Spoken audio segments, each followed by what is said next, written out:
Hello ವಿದ್ಯಾರ್ಥಿಗಳೇ, ಈ ಒಂದು ವಿಡಿಯೋದಲ್ಲಿ ನಾವು ನಿಮ್ಮ BCom 6th semester cost account subject ನಲ್ಲಿ ಬರುವಂತಹ ಪ್ರಮುಖ ಮೆಥಡ್ ಬ್ಯಾಂಕ್ ರೀಕನ್ಸಿಲೇಷನ್ ಸ್ಟೇಟ್ಮೆಂಟ್ ಅಥವಾ ಅದನ್ನ ರೀಕನ್ಸಿಲೇಷನ್ ಸ್ಟೇಟ್ಮೆಂಟ್ ಅಂತ ಕರಿತೀವಿ. ಸೊ ಅದನ್ನ ಪ್ರಿಪೇರ್ ಮಾಡುವಂತ ಮೆಥಡ್ ನ ನಾವು ನೋಡೋಣ. ಸೊ ಕ್ವಶನ್ ಅಲ್ಲಿ 6 ಟ್ರಾನ್ಸಾಕ್ಷನ್ ಕೊಟ್ಟಿದ್ದಾರೆ, profit as per cost account ಕೊಟ್ಟಿದ್ದಾರೆ, ಇಂಟ್ರೆಸ್ಟ್ ಡೆಬಿಟೆಡ್ ಕೊಟ್ಟಿದ್ದಾರೆ, over valuation of overhead ಕೊಟ್ಟಿದ್ದಾರೆ, ಪ್ರಿಲಿಮಿನರಿ ಎಕ್ಸ್ಪೆನ್ಸಸ್ ರಿಟರ್ನ್ ಆಫ್ ಕೊಟ್ಟಿದ್ದಾರೆ, over valuation of opening stock ಹಾಗೂ over valuation of closing stock ಕೊಟ್ಟಿದ್ದಾರೆ. ಸೊ ಇದಕ್ಕೆ ನೀವು ಬಿಡಿಸೋದಕ್ಕೆ 4 ಫಾರ್ಮ್ಯಾಟ್ ನೆನಪಿಟ್ಕೊಂಡ್ರೆ ಸಾಕು. ಅದನ್ನ ಪ್ರಾಬ್ಲಮ್ ಸಾಲ್ವ್ ಮಾಡ್ತಾ ನಾವು ಫಾರ್ಮ್ಯಾಟ್ ನಿಮಗೆ ತಿಳಿಸ್ತಾ ಹೋಗ್ತೀನಿ. ಸೊ ಮೊದಲಿಗೆ ರೀಕನ್ಸಿಲೇಷನ್ ಸ್ಟೇಟ್ಮೆಂಟ್ ಹೆಡಿಂಗ್ ಹಾಕ್ತಿವಿ, 3 ಕಾಲಮ್ ಪ್ರಿಪೇರ್ ಮಾಡ್ತೀವಿ. ಪರ್ಟಿಕ್ಯುಲರ್ ಅಮೌಂಟ್ ರೂಪೀಸ್ ಮತ್ತು ಇನ್ನೊಂದು amount rupees column, inner column amount ಮತ್ತು ಔಟರ್ ಕಾಲಮ್ ಅಮೌಂಟ್. ಫಸ್ಟ್ ನಾವ್ ಏನ್ ಮಾಡ್ತೀವಿ, profit as per cost account ನಾವು ಬರೆದು ಔಟರ್ ಕಾಲಮ್ ಹಾಕ್ತೀವಿ. Profit as per cost account 20,000. ಈಗ ಇನ್ನರ್ ಕಾಲಮ್ ನಲ್ಲಿ ಆಡ್ ಮತ್ತು ಲೆಸ್ ಅಂತ ಹೆಡಿಂಗ್ ಹಾಕೋತೀವಿ. ಸೊ ಆಡ್ ಐಟಮ್ಸ್ ನಲ್ಲಿ ಯಾವ್ದು ಬರುತ್ತೆ ಅದನ್ನ ಮತ್ತು ಲೆಸ್ ಐಟಮ್ ನಲ್ಲಿ ಯಾವ್ದು ಬರುತ್ತೆ ಅಂತ ನೋಡ್ಬೋದು. ಸೊ ಸೆಕೆಂಡ್ ಟ್ರಾನ್ಸಾಕ್ಷನ್ ನೋಡಿ, ಡೆಬಿಟೆಡ್ ಅನ್ನೋ ಶಬ್ದ ಇದೆ. ಯಾವುದೇ ಐಟಮ್ ಬರಲಿ, ಡೆಬಿಟೆಡ್ ಬಂದ್ರೆ ಮೈನಸ್ ನಲ್ಲಿ, ಕ್ರೆಡಿಟೆಡ್ ಬಂದ್ರೆ ಪ್ಲಸ್ ನಲ್ಲಿ. ಸೊ ಇದು ಡೆಬಿಟೆಡ್ ಇರೋದ್ರಿಂದ ಲೆಸ್ ನಲ್ಲಿ ಅಮೌಂಟ್ ಹಾಕ್ತೇನೆ, ಲೆಸ್ ಹೆಡಿಂಗ್ ನಲ್ಲಿ ಬರ್ಕೊಂಡಿದ್ದೀನಿ. ಕ್ರೆಡಿಟೆಡ್ ಇದ್ರೆ ಪ್ಲಸ್ ನಲ್ಲಿ. ಇದು ಫಸ್ಟ್ ಫಾರ್ಮ್ಯಾಟ್. ಡೆಬಿಟ್ ಅಂದ್ರೆ ಮೈನಸ್, ಕ್ರೆಡಿಟ್ ಅಂತ ಬಂದ್ರೆ ಪ್ಲಸ್. ಇನ್ನು ನೆಕ್ಸ್ಟ್ ಓವರ್ ಹೆಡ್ ಅಥವಾ ಎಕ್ಸ್ಪೆನ್ಸಸ್ ಅಥವಾ ಯಾವ್ದಾದ್ರು ಆಫೀಸ್, ಫ್ಯಾಕ್ಟರಿ, ಸೆಲ್ಲಿಂಗ್ ಅಂತ ಶಬ್ದ ಇದ್ರೆ ಓವರ್ ಹೆಡ್ ಎಲ್ಲ expenses. So office over head ಆಗ್ಲಿ, ವರ್ಕ್ಸ್ ಓವರ್ ಹೆಡ್ ಆಗ್ಲಿ, ಸೆಲ್ಲಿಂಗ್ ಓವರ್ ಹೆಡ್ ಆಗ್ಲಿ, ಡಿಸ್ಟ್ರಿಬ್ಯೂಷನ್ ಓವರ್ ಹೆಡ್ ಆಗ್ಲಿ, ಅಡ್ಮಿನಿಸ್ಟ್ರೇಟಿವ್ ಓವರ್ ಹೆಡ್ ಆಗ್ಲಿ, ಯಾವುದೇ ಬರ್ಲಿ. ಸೊ ಇಲ್ಲಿ ಯಾವ ಶಬ್ದ ಇದೆ, ಓವರ್ ವ್ಯಾಲ್ಯೂಯೇಷನ್ ಇದೆ.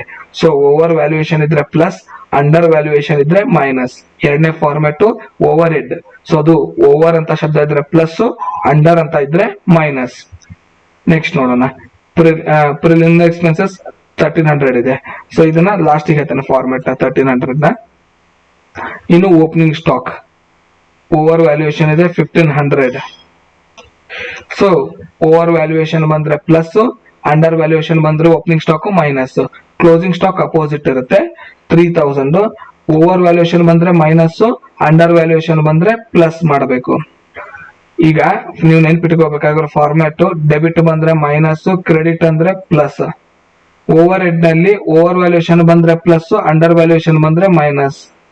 ಓಪನಿಂಗ್ ಸ್ಟಾಕ್ ನಲ್ಲಿ ಓವರ್ ವ್ಯಾಲ್ಯೂಯೇಷನ್ ಬಂದ್ರೆ ಪ್ಲಸ್, ಅಂಡರ್ ವ್ಯಾಲ್ಯೂಯೇಷನ್ ಬಂದ್ರೆ ಮೈನಸ್.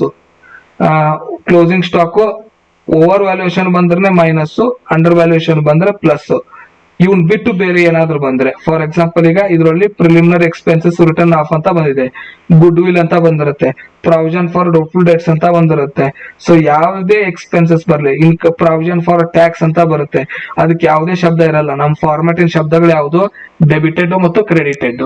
ಹಾಗೆ ಓವರ್ ವ್ಯಾಲ್ಯೂ, ಅಂಡರ್ ವ್ಯಾಲ್ಯೂ, ಮತ್ತೆ ಓಪನಿಂಗ್ ಸ್ಟಾಕ್, ಕ್ಲೋಸಿಂಗ್ ಸ್ಟಾಕ್ ಗೆ ಓವರ್ ವ್ಯಾಲ್ಯೂಯೇಷನ್, ಅಂಡರ್ ವ್ಯಾಲ್ಯೂಯೇಷನ್.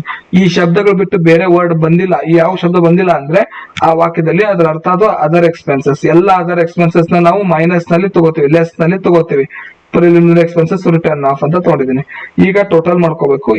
ಇದ್ರ ಟೋಟಲ್ 10,300 ಇದೆ. ಈ ಮೂರದು ಟೋಟಲ್ 4,300 ಇದೆ.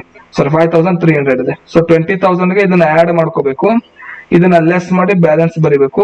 ಅದನ್ನ ನಾವು ಇಲ್ಲಿ ಕೊಟ್ಟಿರೋದು ಕಾಸ್ಟ್ ಅಕೌಂಟ್ ಪ್ರಾಫಿಟ್, ನಾವು ಫೈನಾನ್ಷಿಯಲ್ ಅಕೌಂಟ್ ಪ್ರಾಫಿಟ್ ಅಂತ ಅಪೋಸಿಟ್ ಅಕೌಂಟ್ ಹೆಸರು ಬರೀಬೇಕು. ಕಾಸ್ಟ್ ಅಕೌಂಟ್ ಕೊಟ್ಟಿದ್ರೆ ಫೈನಾನ್ಷಿಯಲ್ ಅಕೌಂಟ್